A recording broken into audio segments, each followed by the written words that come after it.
Hey all, and welcome back to the second extras video of the HFC playthrough of Bayonetta, but also the final Bayonetta video in general. And it wouldn't be an X-Gamer Richie co-commentary playthrough recorded by him without some fucking gallery nonsense.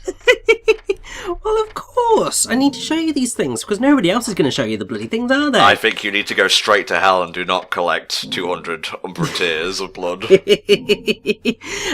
So yeah, I'm not going to do a full Richie Gallery run, because I have already done that, and I'm not going to do it again. Thank you, Jesus.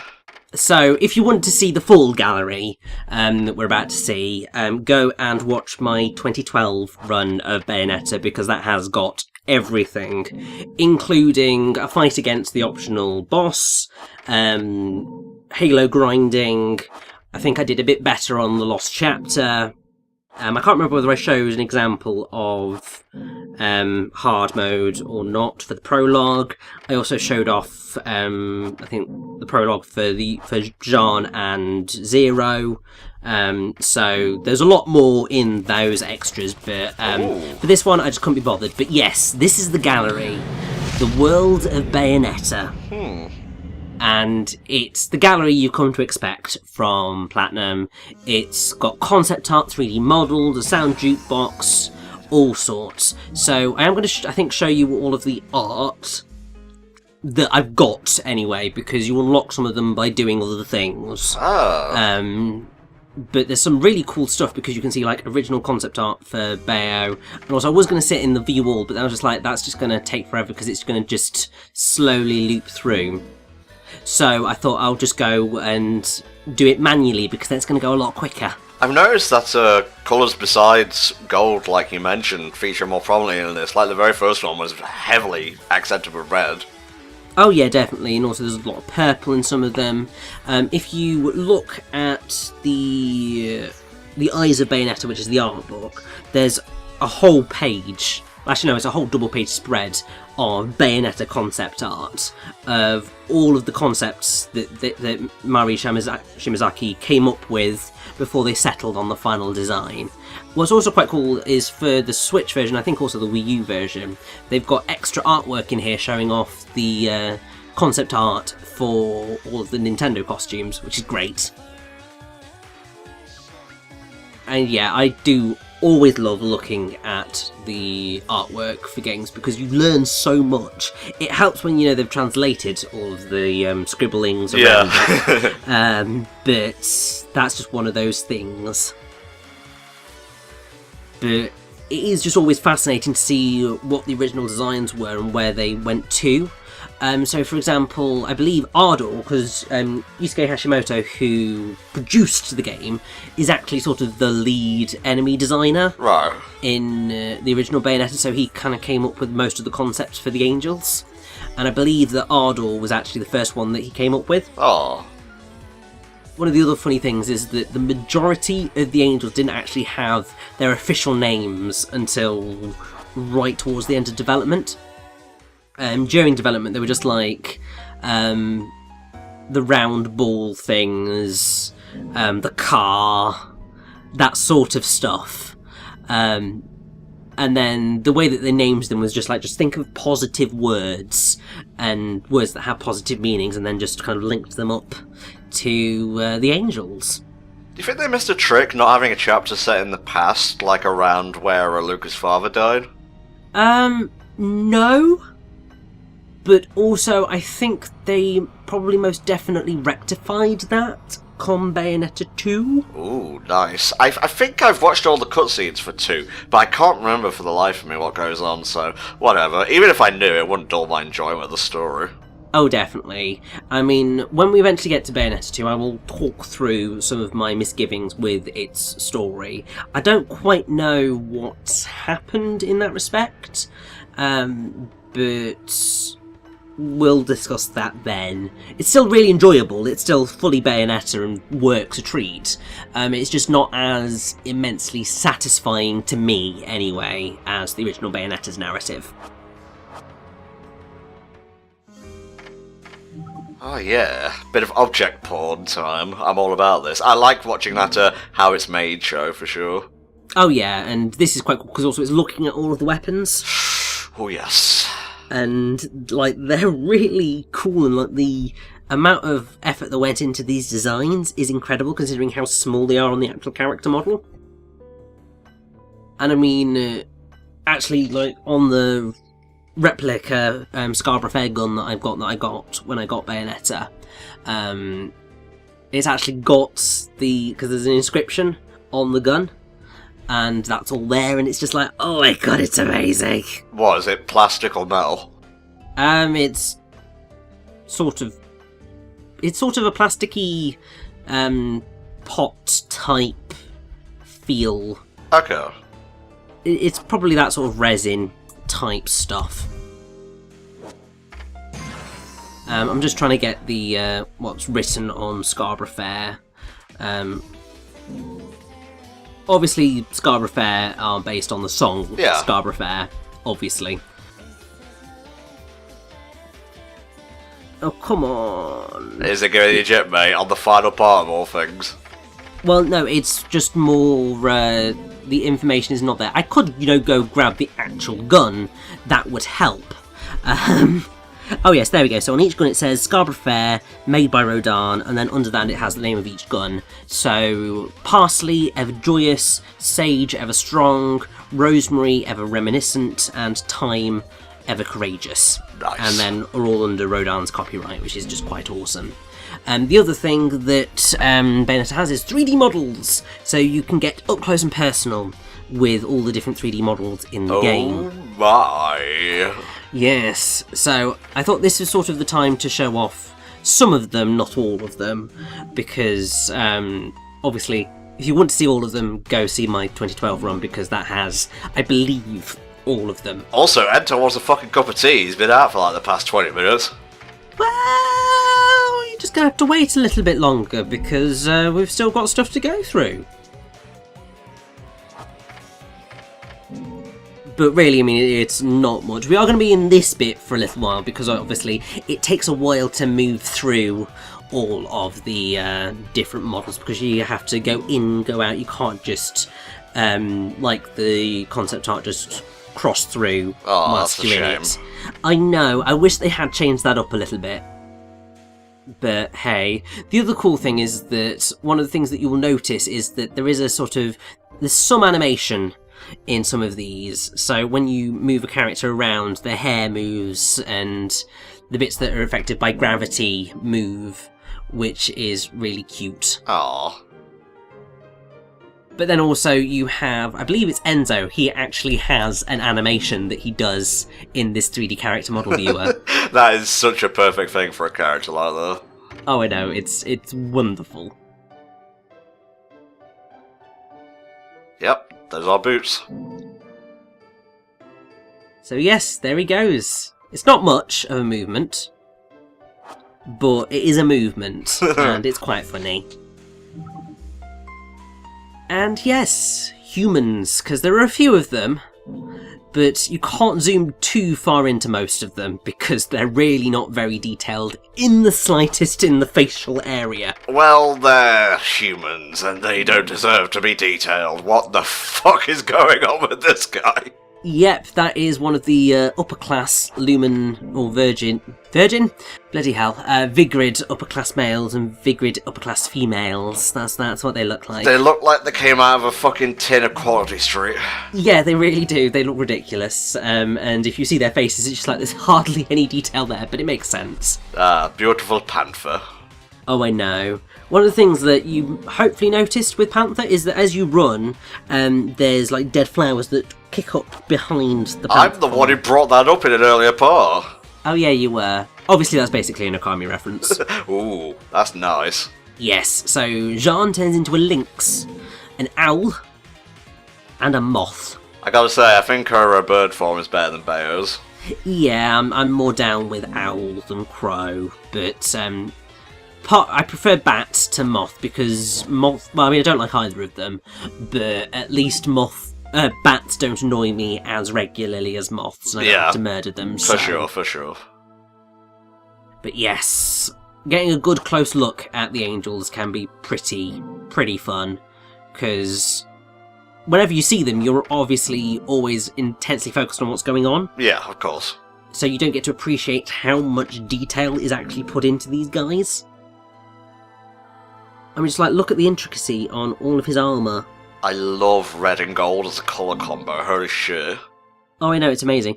And also, one of the things that you might not have noticed is that on the halos, there's actually angelic script I noticed, that I just circles didn't around them. bother to bring it up.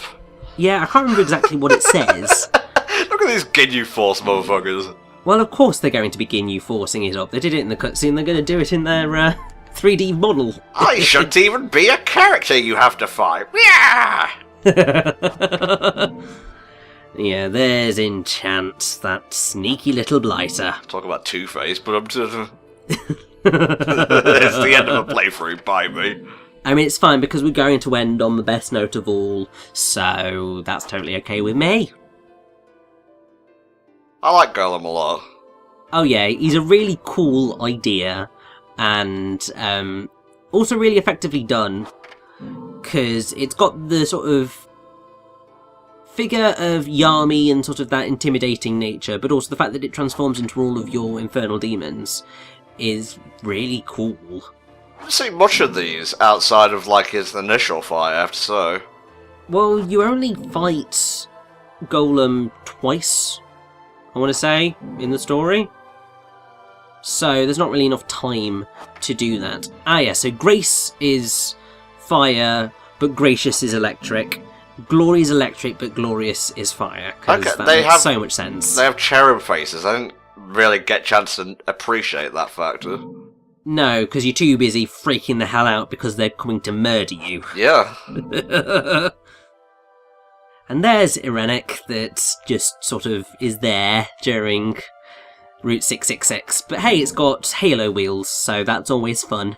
Great design for the Joy. Oh yeah, I love Joy's design, it's brilliant. This thing can fuck off.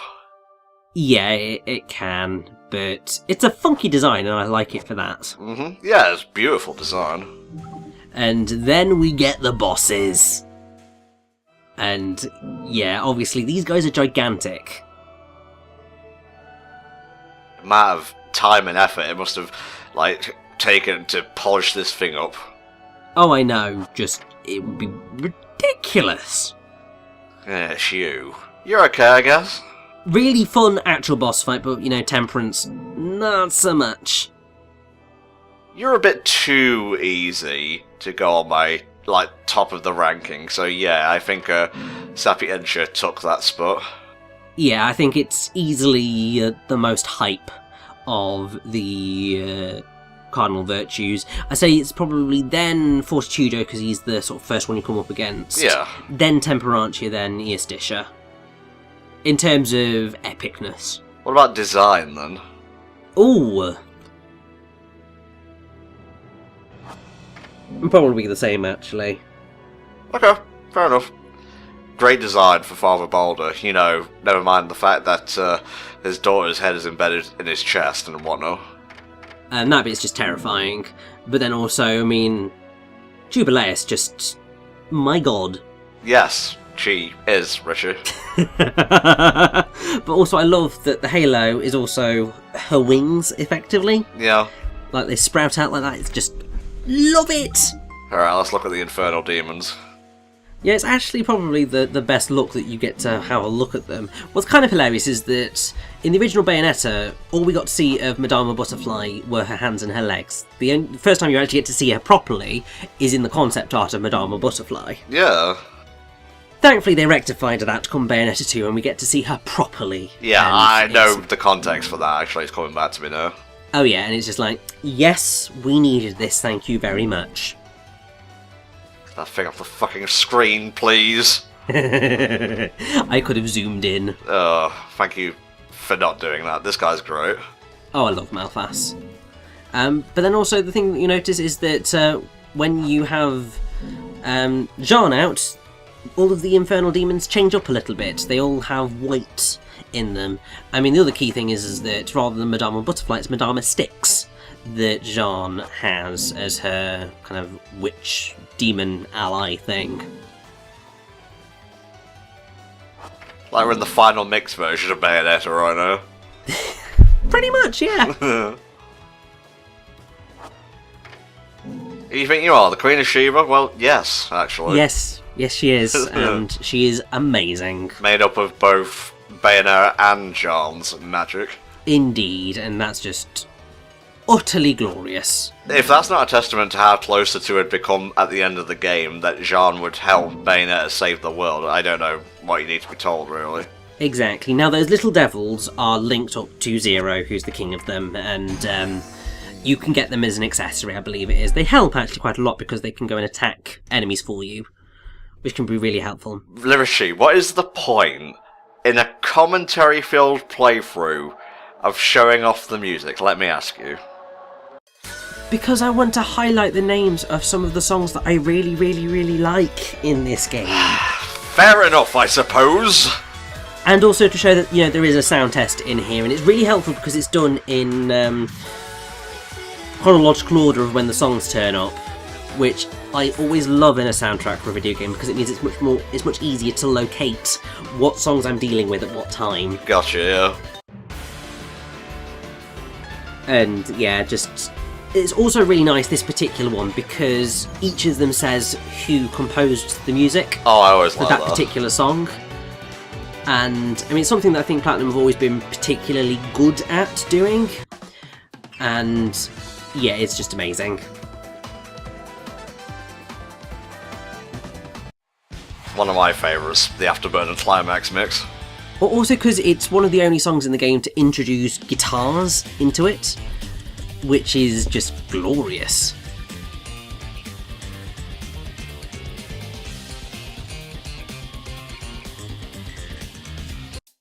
And welcome to my fantasy zone. Get ready. And yeah, I have a lot of time for Blood and Darkness. It's a stunning piece of music. Really is. I went back and listened to it for myself, and all my ears, and indeed my nether regions were pleased.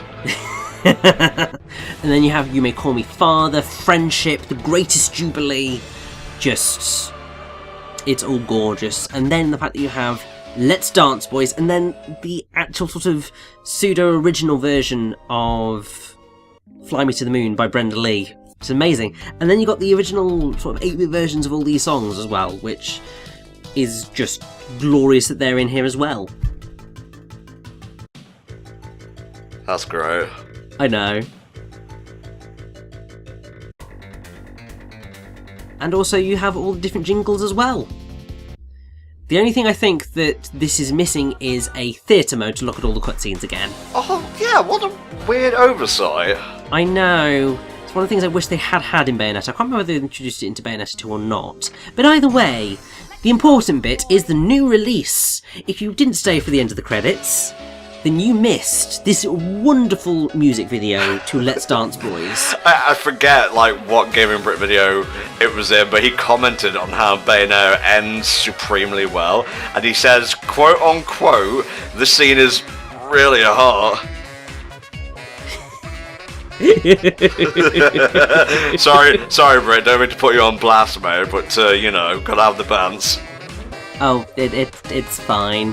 But the thing that's really cool about this is the sequence that basically they just filmed the dancer who they got in to do some of the moves, just freestyling, and then they turned it into this just because they could.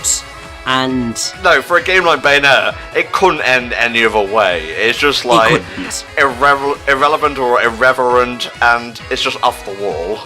Oh yeah, I mean, it's something that they did at the end of Beautiful Joe, in terms of there's a music video at the end of that, but I think that this is much more fun. Yeah. And also much more in line with the way Bayonetta works, and I mean also just the song is glorious, and it makes me really sad that they then didn't do one of these for Bayonetta 2, which was just like one of those moments of just going, no!